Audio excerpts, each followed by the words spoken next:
20 years ago, in June of 2000, I was a judge on the Arkansas Court of Appeals when our court heard a case involving a man named Chon, capital C-H-O-N, Lonell Johnson. Chon Lonell Johnson versus the state of Arkansas. It was a case out of central Arkansas involving an appeal by Mr. Johnson for his convictions for disorderly conduct in circuit court. He was convicted in Little Rock Municipal Court of misdemeanor terroristic threatening, resisting arrest, disorderly conduct, and public intoxication. He then appealed to circuit court, the trial court, where he was convicted of failure to submit to arrest and disorderly conduct, and was sentenced to probation and ordered to pay fines. He then took an appeal to the Arkansas Court of Appeals, the court where I and 12 other judges were sitting at the time, or 11 other judges at the time, and we heard that case. Judge Ollie Neal and I dissented from the decision to affirm Mr. Johnson's conviction. I wrote the dissenting opinion. I am going to read at length from my dissenting opinion because I do not want to have anyone misunderstand why I have felt for many years that our system of policing black and brown people is flawed, not only because of police conduct, but because of the behavior of prosecutors and judges. I say that without apology and with all sincerity and without any intent to disparage any persons involved in the Chon Johnson case at all. However, I think the facts need to be known to the general public that the reason why our police behave as they do is because their behavior has been, in many instances, upheld by judges whose unwillingness to invalidate convictions based on what I call abusive police conduct gives police the impression that they can act with impunity.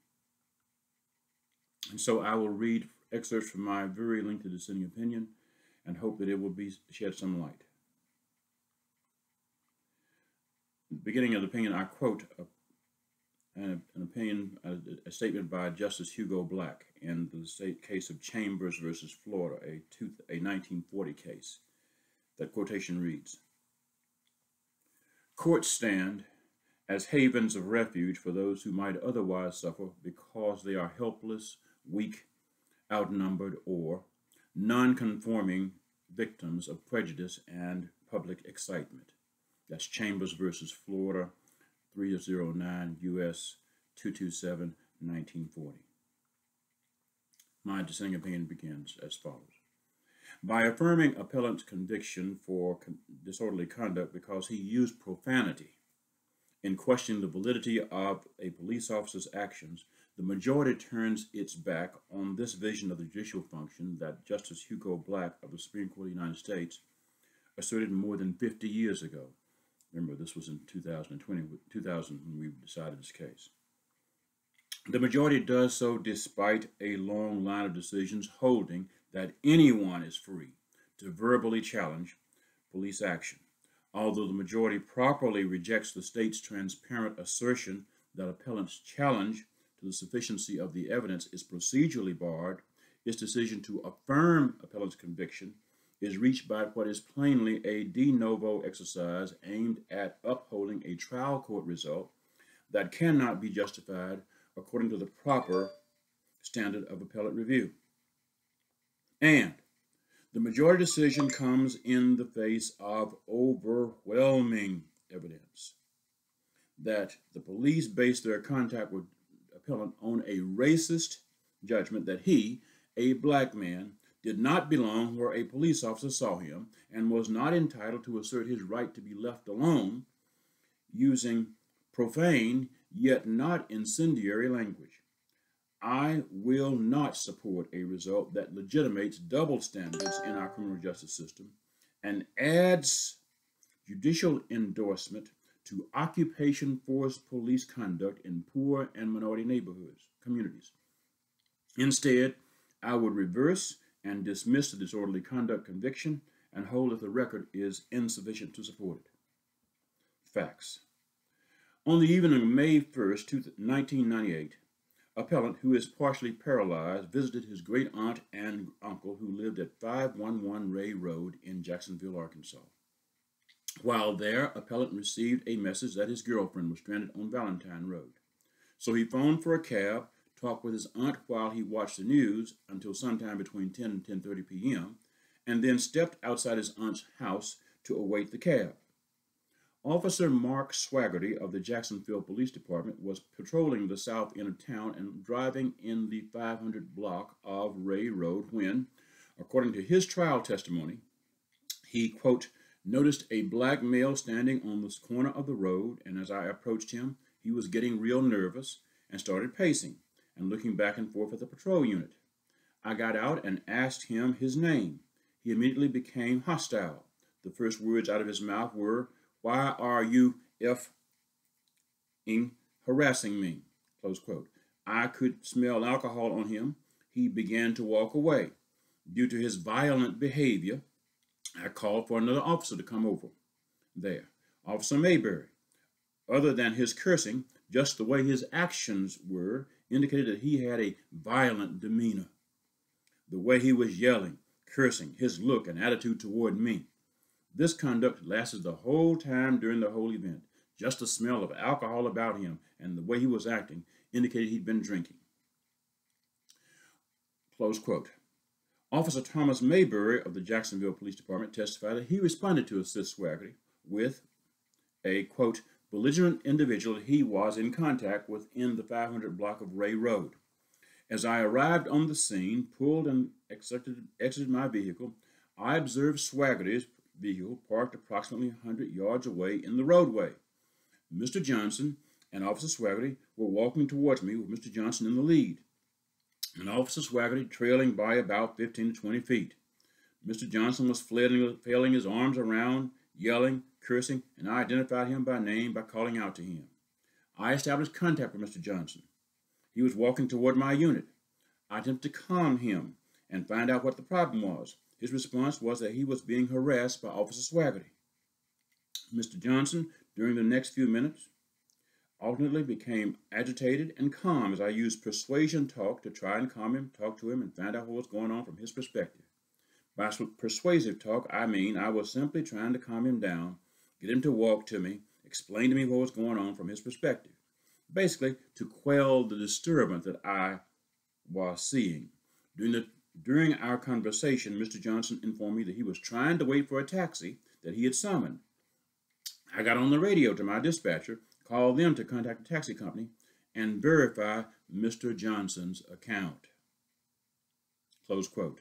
Mayberry testified that the, quote, cursing out loud in the street was the basis of the disorderly conduct charge, close quote. And he testified that two other officers also responded, quote, to assist. Mayberry testified, quote, they stood by while I maintained primary contact with Mr. Johnson. At one point, Mr. Johnson turned, took a belated stance toward Officer Swaggerty, clenched his fist, and then subsequently pulled his shirt off. All of these, based on my training and my prior experience, I recognize as pre-assaultive cues on Mr. Johnson's part. It is my understanding that this is the basis for the terroristic threatening charge, close quote.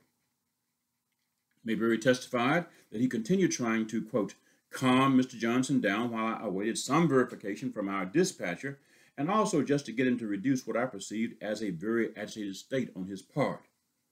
Mr. Johnson began walking towards the driveway towards the front of the residence at 511 Ray Road. I asked Mr. Johnson to step back down to the side of the street with me and continue talking with me. He continued moving toward the residence, and walked up to the carport of the residence. At that time, I directed him to come back down to the street, rejoin and talk to me. He did not do so, remained in the carport area. Once in the carport, although Mr. Johnson does have somewhat limited mobility, he began sprinting across the front porch area, which is a concrete pad about 3 feet wide and extends from the carport to the front door of the residence. My concern at that time was that he was fleeing from my presence, and as I was concerned that he might force his way through the door of the residence. In all my dealing with him, I've not ever known of him to have any connection to that particular residence. As he came by me, I administered a short burst of OC pepper spray to his face. He continued across the porch to a wrought iron porch post, which is in front of the front door of the residence. Other officers and I converged on him. I grabbed his left arm in an attempt to remove his arm from the post and effect an apprehension. I was not able to pull his arm or his hand or his arm loose from the post. Another officer took a position on his right side and was attempting to accomplish the same thing. I felt at that time that it was necessary that I escalate my level of force to gain his compliance and place him in custody. At that time, I removed my expandable baton from my belt, extended it, and began using it, making strikes against his left forearm in the fleshy tissue consistent with my training in pressure point control techniques. The purpose of those strikes was to induce a temporary motor dysfunction of the left hand to where he would reduce his grip strength, and I'd be able to remove his hand from the post. After approximately 4 strikes, that was accomplished. I was able to remove his hand from the post, and we were able to take Mr. Johnson to the ground and place him in custody. At that point, we de-escalated our force, stood him up, noted his legs were trembling quite a bit. I obtained a patrol vehicle, and rather than forcing him to walk down to the street, I backed the patrol vehicle up to the yard, and we placed him in the patrol vehicle. At that time, or shortly after he was placed in custody, 2 residents of 511 Ray Road stepped out the front door of the house, and I made contact with them. I apologized for the disturbance and explained to them what had taken place. These people were the Thomases. They were the residents of that address, have been there for quite some time. No cab driver ever came up to there. Close quote. My opinion continues. Despite the fact that the Thomases, appellant's great aunt and uncle, verified that they knew appellant, confirmed that he had visited with them that evening, and that he was waiting for a cab, appellant was arrested, charged with disorderly conduct, terroristic threatening, fleeing, resisting arrest, and public intoxication. The charges were tried to the court. At the close of the state's case, appellant's counsel moved for a directed verdict on all charges. The state responded by arguing as to the disorderly conduct charge that, quote, the defendant cursed from the outset in public, in the street, late at night, close quote. The trial judge ruled, quote, I'm going to deny the motion on disorderly conduct. Obviously, he's cussing, close quote. After appellant presented his case, he renewed his motions for directed verdict and argued that the evidence was legally insufficient to support the disorderly conduct charge. The trial judge denied the motions, found appellant guilty of disorderly conduct, and reduced the resisting arrest charge to refusal to submit to arrest. He found appellant not guilty of public intoxication, not guilty of terroristic threatening, and not guilty of fleeing. In announcing his decision, finding appellant guilty of disorderly conduct, the trial judge stated that while it was a close case whether the police had probable cause to stop and confront appellant, quote, even if that's a close issue, I don't believe at that point in time he has the right to cuss the police officer, and it kind of escalated from there, close quote. I write, Appellant's challenge to the sufficiency of the evidence to support disorderly conduct conviction presents a fundamental question: whether the use of profanity in a question to a police officer is enough to establish the crime of disorderly conduct. I would emphatically hold that it does not. I then add that Arkansas law does not support the notion that language that is not incendiary can be the basis of a disorderly conduct charge, unless the language involves fighting words. And then I write, appellant's case clearly presents no conduct or fighting words. The testimony from the state's witnesses, Swaggerty and Mayberry, was that appellant was cursing and walking away from Swaggerty when Mayberry first encountered him. Swaggerty testified that Mayberry asked, and I should have written that Johnson asked, the appellant asked, "Why are you harassing me?" Close quote. Aside from the fact that the question appears to have been warranted, albeit crudely posed, neither the question nor the crude language employed in posing it constituted fighting words. There was nothing threatening, insulting, or incendiary about the question so as to suggest that it was posed in a manner likely to provoke a violent or disorderly response. The state never even presented proof to that effect. The Supreme Court of the United States has unequivocally stated that the First Amendment protects a substantial amount of verbal criticism directed toward law enforcement officers. The court also stated that the freedom to verbally criticize actions by the police without the risk of arrest is one of the primary distinctions between a free nation and a police state. The Supreme Court of the United States noted that the freedom to criticize police conduct is rooted in common law and quoted two cases in support, one dating back to 1906 and another one dated back to 1929. And then in the 1906 case, the Supreme Court of the United States also noted a Pennsylvania Law Review article in which the author stated, quote, "Conduct involving only verbal challenge of an officer's authority or criticism of his actions operates, of course, to impair the working efficiency of government agents. Yet the countervailing danger that would lie in the stifling of all individual power to resist, the danger of an omnipotent, unquestionable officialdom, demands some sacrifice of efficiency to the forces of private opposition. The strongest case for allowing challenge is simply the imponderable risk of abuse, to what extent realized it would never be possible to ascertain, that lies in the state in which no challenge is allowed." I also write that our Supreme Court, recognized that an officer's conduct or authority is not unfettered. And then I note that the following. Appellant plainly contended that his conduct did not constitute disorderly conduct. It is equally clear that appellant was prosecuted on that charge because he cursed the police. The only way that his words could constitute the crime would have been if they were fighting words, as our Supreme Court held. But the vast difference between appellant's words and the kind of language found in our cases is obvious. The state's sole basis for the disorderly conduct charge was appellant's profanity in asserting his right to be left alone. The trial judge denied appellant's motion for directed verdict, knowing these positions.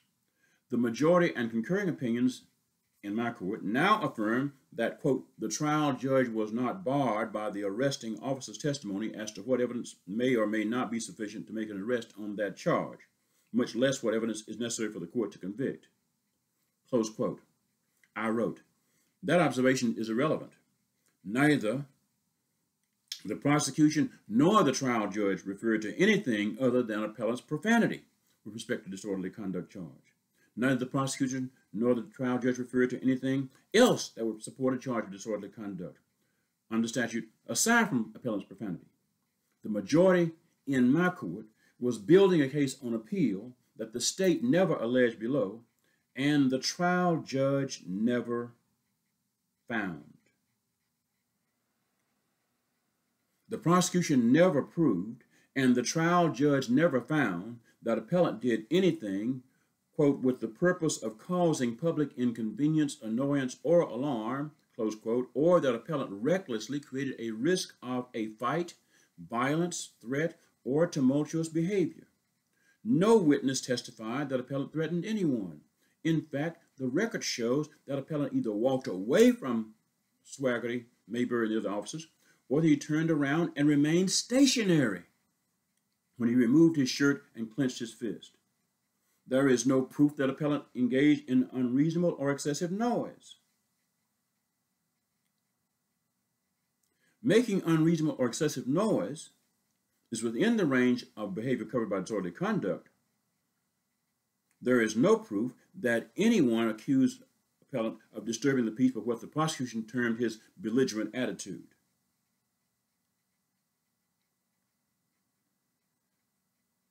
I then added this summary.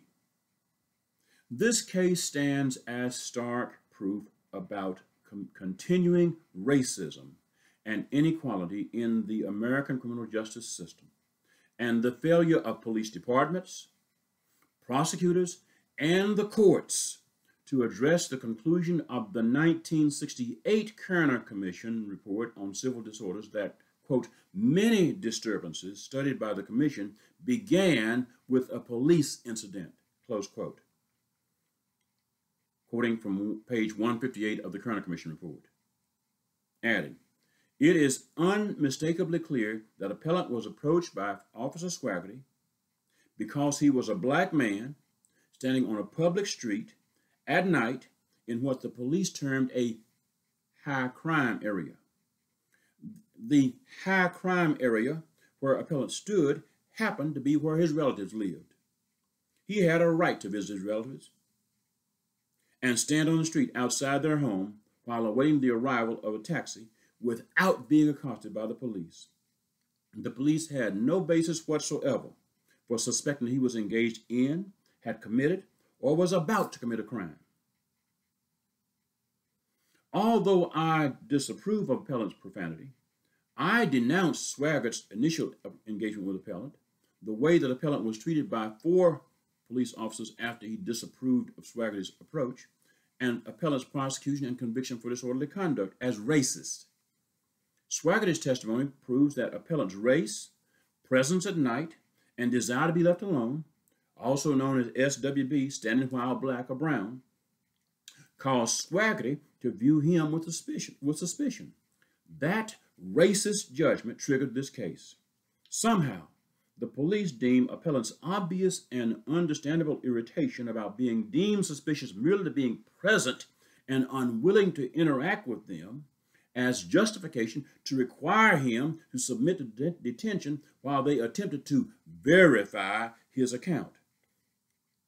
The fact that the majority avoid even addressing this egregious proof signals police and prosecutors that in the mind of some judges on this court, the police can act as if black men have no right to be in public unless the police approve of their presence and the way they behave, even absent prima facie evidence of criminal conduct, and not be censured. Some observers would deem that a tacit concession to the idea of a police state. And then I add, courts and judges should forever bear in mind that the history of black people and police conduct has never been good. After the colonists were unable to enslave the indigenous Native Americans, they turned to enslaving and importing Africans. This system was established and maintained through a curious blend of law, religion, and commerce that depended at bottom on the enforcement efforts of government agents for its maintenance and growth. Thus, the police became the enforcement agents of the enforcement efforts, the enforcers of deliberate commercial transactions. Thus, the police became the enforcers of deliberate commercial transactions, religious ideologies, and legal codes aimed at ensuring the subordination of black people in the United States of America. Eventually, the issue of African slavery would propel our nation into the last war fought on our soil and our bloodiest war ever. Following the defeat of the Confederate States, the 13th Amendment to the Federal Constitution was ratified in December 1865. In his opinion in the slaughterhouse cases in 1873, Justice Samuel Miller noted, quote, "Among the first acts of legislation adopted by several of the states in the legislative bodies, which claimed to be in their normal relation with the federal government, were laws which imposed upon the colored race onerous disabilities and burdens and curtailed their rights in the pursuit of life, liberty, and property, to such an extent that their freedom was of little value. They were in some states forbidden to appear in the towns in any other character than menial servants. They were required to reside on and cultivate the soil without the right to purchase or own it. They were excluded from many occupations of gain and were not permitted to give testimony in the courts in any case where a white man was a party. It was said that their lives were at the mercy of bad men, either because the laws for their protection were insufficient or were not enforced." And then I add, as has been the case with slavery, post-war race discrimination received governmental mandate as the police remain the chief enforcement agents of a system of peonage aimed at re-enslaving black people as sharecroppers and other menial laborers. And then I add this word. The hard truth from which the state and majority cannot hide is that for racial minorities in this society, the police have often been the foot soldiers in a long-standing effort to deny equal access to life, liberty, and property. Although the Supreme Court declared racial segregation in education unconstitutional in Brown versus Board of Education in 1954, local police and the state militia were used by city official and Governor Orville Faubus to resist the attempt of black children to attend Little Rock Central High School, thereby leading to the decision in Cooper versus Aaron in 1958. Congress outlawed racial discrimination in public accommodations through enactment of the Civil Rights Act of 1964, but the police arrested blacks who attempted to eat at lunch counters in virtually every southern state, including Arkansas. Two of the most searing images of all time will forever be, at least it was before recent past, will forever be the image of police beating black people as they crossed the Edmund G. Pettus Bridge outside Selma, Alabama, in a march to protest the systemic denial of the voting right guaranteed to them by the 15th Amendment, coupled with the image of police dogs and fire hoses turned on peaceful black adults and children under the direction of Eugene Bull Connor, chief of the Birmingham, Alabama Police. In these and countless other incidents, state courts and judges turned blind and deaf to the injustices aimed at people who, in the words of Justice Black, suffered, quote, because they are helpless, weak, outnumbered, or are non-conforming victims of prejudice and public excitement. Finally, close quote, at least for this purpose, I wrote, judges should strongly denounce the racist police conduct that this appellant suffered and should not hesitate to do so. In the first place, such conduct violates the very notions of liberty that the United States purports to hold dear. Beyond that, only the most morally and socially unobservant or insensitive among us can deny the tremendous racial disparity in the way the police deal with people of color, and especially black and brown men. The police do not customarily stop white people for walking away from them. The police do not customarily deem white people as criminal suspects when they walk. But the presence of a black person is commonly used by the police as a basis for performing what they deem an investigatory stop. A black person subjected to that exercise has no recourse when approached. He cannot decline to talk with the police. If he talks with the police, he consents to being investigated as a criminal, even without reasonable suspicion. If he tries to walk away from the police, as appellant did in this instance, he risks being charged with fleeing and other charges. If he protests being approached, the police can charge him with disorderly conduct, whether he uses fighting words or not. If he challenges the sufficiency of the evidence to support that charge, this decision shows that judges have neither the sensitivity nor the will to stand, in the words of Justice Black, as, quote, havens of refuge for those who might otherwise suffer because they are helpless, weak, outnumbered, or are non-conforming victims of prejudice and public excitement. Close quote.